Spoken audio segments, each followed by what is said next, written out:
This is going to be a brief little video, but I think you're going to find some importance and value in it. Most likely, you don't trust yourself very much.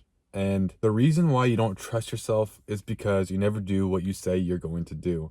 Now, I want to paint this picture for you. If I told you that I was going to go to the gym 6 days a week with you, and it's day 6 and I still haven't shown up one single time with you to the gym, will you trust me to show up the next week? 6 days I have not gone to the gym with you after saying I want to go to the gym every single day with you. We got the membership. We showed up the first time. We got the membership. Day 1, I didn't show up.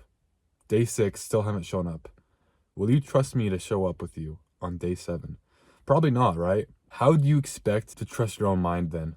When you tell yourself you're going to work out in the morning, you're going to go run in the morning, you're going to go hit that workout, and you don't. You tell yourself you're going to go work on something and you don't do it, or you do it half-heartedly. How do you expect to trust your own mind in that way when you treat yourself like that? So this is where the importance of a routine comes in hand, because with a routine, with a timetable, you know what you're going to do every single day. You have it planned out, and so you have to do that thing.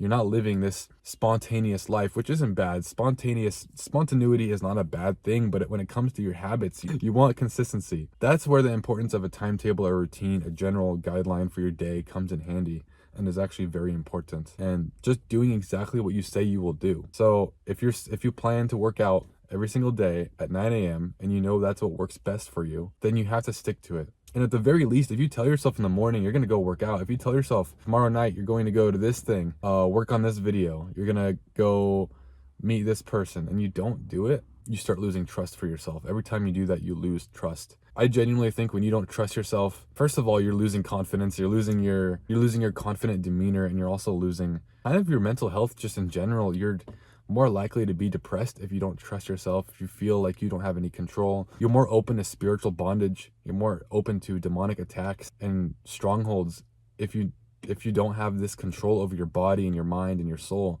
If you're just letting things control you and not trusting yourself and not taking control of those things, then the devil has such an easier time to control you with lust, with gluttony, with slothfulness, whatever it is. He has such an easier time controlling you with that if you don't even trust yourself, and you don't take control, and you don't take initiative, and you don't just do things anyway because you said you would do it. So doing exactly what you say you will do is important, even if it's a bad thing. Have control even if it's a negative thing. So this is something very interesting. Let's say you're battling with lust right now, or you're battling with laziness. For simplicity's sake, we will say lust. Let's say you're struggling with lust. It is better to tell yourself that you will watch porn tomorrow. Every Saturday, you're gonna watch porn. It is better to do that than to not plan it out and to do that thing anyway, spontaneously. Regardless, you're gonna do it. It is better to do that, because then this is gonna be a revelation to some people. But when you do that, you're no longer acting on impulse. You're acting on like a routine. And in that way, you're controlling your mind more, despite the fact that you're actually still doing it. So let's say you're overcoming lust. There's absolutely no way that you're going to completely cold turkey cut lust out, and you're still gonna watch porn. You're still gonna fall into the bad habit.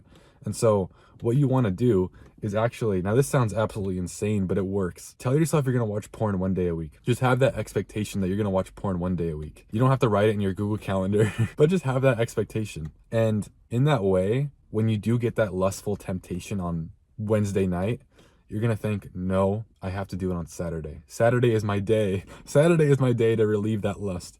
And it's like, it sounds really weird and it sounds almost kind of wrong, but think about it. Regardless, you're going to do it. Regardless, you're going to watch porn. Regardless, you're going to jack off. It's like, you might as well have some routine and trust yourself with this and not act on impulse. And when you have it planned out and you know, okay, Saturday, I'm going to do this, you're not going to do it on Wednesday night, because you'll know, okay, well, it's okay, because Saturday I get to do it and it'll be great. That sounds so crazy, but it actually is a way to overcome lust. Because again, I don't want to get into another tangent that is unrelated to this video, but when it comes to lust and nofap, you don't want to cut, you don't want to do streaks. You don't want to say, oh, I'm on day 35 of nofap. It's like, you want to gradually decrease it in your life to where it's no longer, to where it's losing its stronghold over you gradually. And then in that way, you're taking control back of your mind. You're reconquisting your mind and just taking it back over and making it your own over time.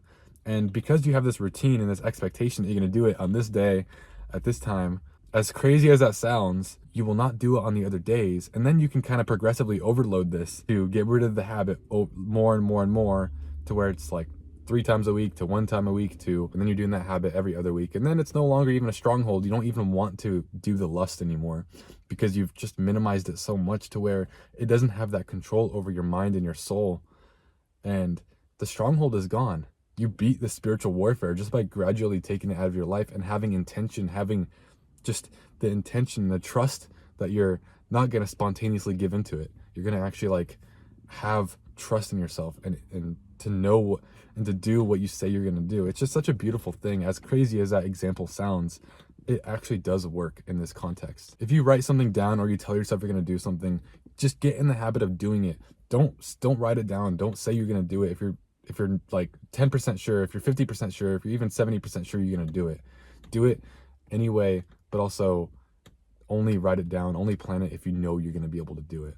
Now, when you do spontaneously start doing that bad thing anyway, like buying junk food or opening porn on your computer, don't let yourself cope about it and make certain like rationalizations about it and like try to rationalize it in your head. Tell yourself that you are disciplined, yes, but what you're about to do is very, very undisciplined and very just shameful. Now, don't prescribe that shame to yourself. Don't say that you're undisciplined. Don't say that you're a horrible person. Don't say that you're just a disgusting person. You feel disgusting. You're horrible. You're the worst person ever. God doesn't love you. Don't say these things about yourself, but say that the action you are doing is very undisciplined and is very ungodly. Confront yourself. Be upfront. Be genuine. Be authentic. Journal about it afterwards. Just have intention with your sin. Have intention with your life. If you fall short, if you're not doing what you say you're going to do and you start feeling bad about it, journal about it. Confront it. Don't just leave it in your head, and don't just like also push it to the side. Don't let that build up, that resentment build up against yourself. Journal about it. Confront it. Like, be genuinely upfront about what you just did or what you didn't do, and face that and journal it, write it down. You will feel so much better afterwards, and it's just going to improve your quality of life so much, and your confidence, your demeanor, all these things about you. So anyways, this is a quick little video. I'm running out of time, but I hope this helped in some way to somebody out there. I love you all, and I will see you all in the next one. Peace.